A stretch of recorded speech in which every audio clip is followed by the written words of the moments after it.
ভাবুন তো, এমন একটা জেলা যেটাকে বাংলার রাজনৈতিক মানচিত্রে বহুদিন ধরে তৃণমূল এবং কংগ্রেসের শক্ত ঘাঁটি হিসেবে দেখা হয়। সেই মুর্শিদাবাদে এবার এমন একটা ঘটনা ঘটলো যা শুধু একটা পঞ্চায়েত সমিতির সভাপতি বদলের খবর নয়, বরং জেলার রাজনীতির ভবিষ্যৎ নিয়ে নতুন প্রশ্ন তুলে দিচ্ছে। সুতি এক পঞ্চায়েত সমিতির দখলে চলে গেল বিজেপির হাতে। আর সব থেকে বড় বিষয়, ঘটনা ঘটলো এমন একটা এলাকায় যেখানে এতদিন বিজেপির পক্ষে এই ধরনের সাংগঠনিক সাফল্য খুব একটা স্বাভাবিক ছবি ছিল না। কিন্তু প্রশ্ন হচ্ছে, এটা কি সত্যিই মুর্শিদাবাদে বিজেপির গেরুয়া ঝড়ের শুরু, নাকি এটা মূলত তৃণমূলের অভ্যন্তরীণ ভাঙন, দলবদল এবং স্থানীয় সমীকরণের ফল? আর যদি এটা শুধু স্থানীয় অঙ্ক না হয়, তাহলে রাজনৈতিক অভিঘাত কতটা বড় হতে পারে? চলুন পুরো ঘটনাটা একটু সহজ করে বুঝে নেওয়া যাক। সুতি ১ নম্বর ব্লকের পঞ্চায়েত সমিতিতে মোট আসন ১৮টা। পঞ্চায়েত নির্বাচনের পর অঙ্কটা ছিল একেবারে পরিষ্কার। তৃণমূলের হাতে ১২টা আসন, কংগ্রেসের ৩টে, বিজেপির ৩টে। অর্থাৎ সংখ্যার বিচারে তৃণমূলেরই ছিল স্পষ্ট সংখ্যাগরিষ্ঠতা। স্বাভাবিকভাবেই সভাপতি পদেও তৃণমূলের হাজরা সুলতানা বসেছিলেন। কিন্তু রাজনীতিতে শুধু ভোটের পরের অঙ্কই শেষ কথা নয়, সময়ের সঙ্গে সঙ্গে সেই অঙ্ক বদলাতে শুরু করলো। তৃণমূলের ৪ জন সদস্য এবং কংগ্রেসের ৩ জন সদস্য নিজেদের দল থেকে পদত্যাগ করে নির্দল হিসেবে আত্মপ্রকাশ করলেন। অর্থাৎ যে ১৮ জনকে নিয়ে শুরু হয়েছিল পঞ্চায়েত সমিতির যাত্রা, তাদের রাজনৈতিক অবস্থান আর আগের জায়গায় রইল না।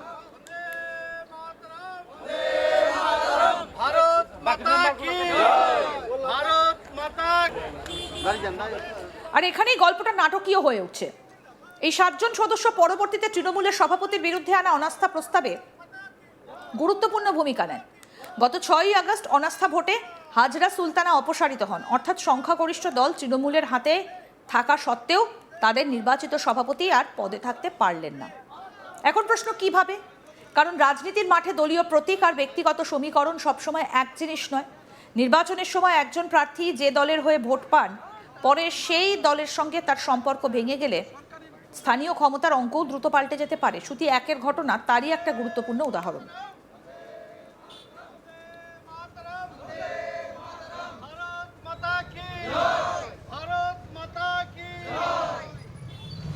আর বুধবার ২০শে অগস্ট যা হলো সেটা এই গল্পের সব থেকে বড় মোড়।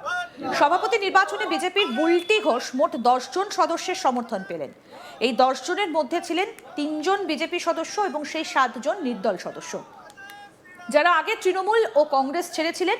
ফলে সংখ্যাগরিষ্ঠতার ভিত্তিতে বুলটি ঘোষ সভাপতি নির্বাচিত হলেন। অর্থাৎ কাগজে কলমে শুরুতে বিজেপির ছিল মাত্র ৩টে আসন, কিন্তু শেষ পর্যন্ত সভাপতির চেয়ার দখল করলো বিজেপি। এই জায়গাটাতেই একটা বিষয় খুব ভালো করে বোঝা দরকার। এটাকে সরাসরি এমনভাবে বলা ঠিক হবে না যে বিজেপি ৩ থেকে ১০ আসনে উঠে গেল, কারণ ওই ৭ জন সদস্য বিজেপির প্রার্থী হয়ে নির্বাচিত হননি, তারা নিজেদের দল থেকে বেরিয়ে নির্দল হয়েছেন। তাদের সমর্থনে বিজেপির প্রার্থী সভাপতি হয়েছেন। তাই ঘটনাটাকে বিজেপির সরাসরি নির্বাচনী আসন বৃদ্ধি না বলে স্থানীয় রাজনৈতিক সমীকরণে বিজেপির কৌশলগত সাফল্য বলা বেশি সঠিক।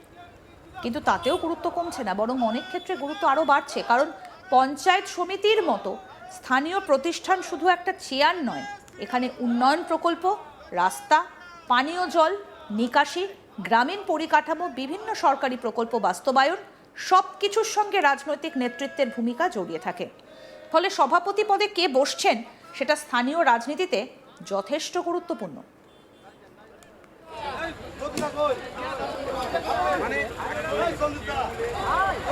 বিজেপি নেতা নারায়ণ চন্দ্র দাস কি বলছেন শুনবো।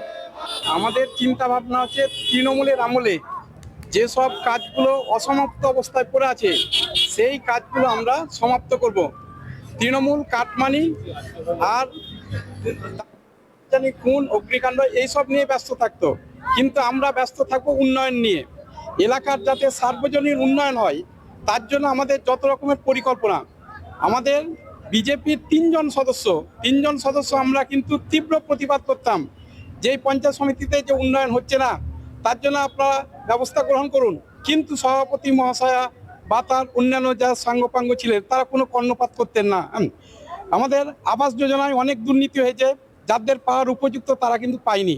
অথচ যাদের এখনও খড়কুটোর বাড়ি, মাটির বাড়ি, ভাঙা ইটের বাড়ি, তারা কিন্তু এখনও বঞ্চিত আছেন।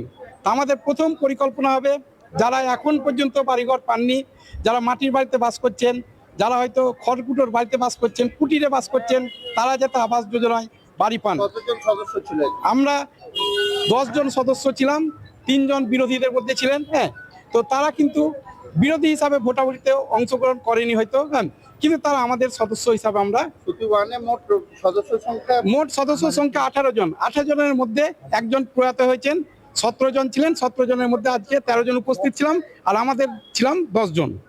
আর কতজনের সমর্থনে হলো? আমাদের 10 জনের সমর্থনে হলো, 7 জন নির্দল আর 3 জন বিজেপির। বিজেপি নেতা সঞ্জিত মাঝি কি বলছেন শুনবো। এই বিষয়টা আমাদের গৌরব।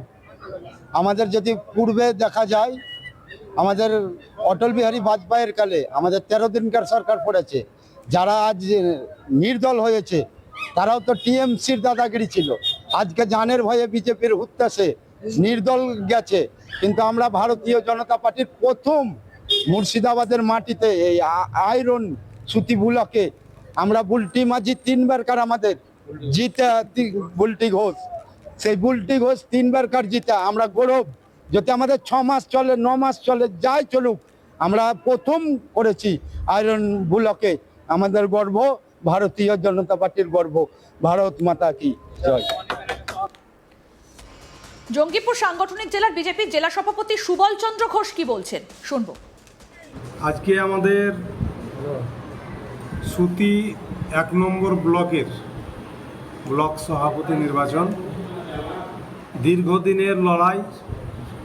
এই সুতি এমন একটা জায়গা, যে জায়গাতে আমরা দীর্ঘদিন ধরে লড়াই করে আসছি। বিগত আমাদের আলিগড় বিশ্ববিদ্যালয় নিয়ে আন্দোলন হয়েছিল এই সুতির মাটিতে, এই ব্লকে। সেই সময় কাল থেকেই আমরা লড়াই এখনও দিয়ে যাচ্ছি। আয়রন অঞ্চল আমরা একটা মেম্বারের জন্যে, কখনো 2টো মেম্বারের জন্যে হয়তো আমরা বোর্ড গঠন করতে পারিনি, কিন্তু সবসময় লড়াইয়ের ময়দানে ছিলাম, লড়াইয়ের ময়দানে আছি। বর্তমান পঞ্চায়েত সমিতি নিয়ে এমন একটা দুর্নীতির পাহাড় তৈরি করেছে বিগত টিএমসি, সেই পাহাড় ভেঙে ফেলার জন্যে আমরা বহু রকম সাংগঠনিক শক্তি প্রয়োগ করেও তাদেরকে ভেঙে ফেলতে পারেনি। আমাদের কোনো সময় ইচ্ছা ছিল না কোনো বোর্ড ভেঙে ফেলবো বা বোর্ড ভেঙে ফেলার পক্ষপাতী আমরা না। তা সত্ত্বেও আজকের দিনে যারা টিএমসি করতেন, কংগ্রেস করতেন, সিপিএম করতেন, তারা দল ত্যাগ করেছে। দল ত্যাগ করে তারা যাতে নতুনভাবে সভাপতি হয় তার জন্য আবেদন করেছিলেন। আমাদের সেই জায়গায় 3টে পঞ্চায়েত সমিতির মেম্বার ছিল। আরও আপডেট পেতে দেখতে থাকুন আজ তাক বাংলা, সাবস্ক্রাইব করুন।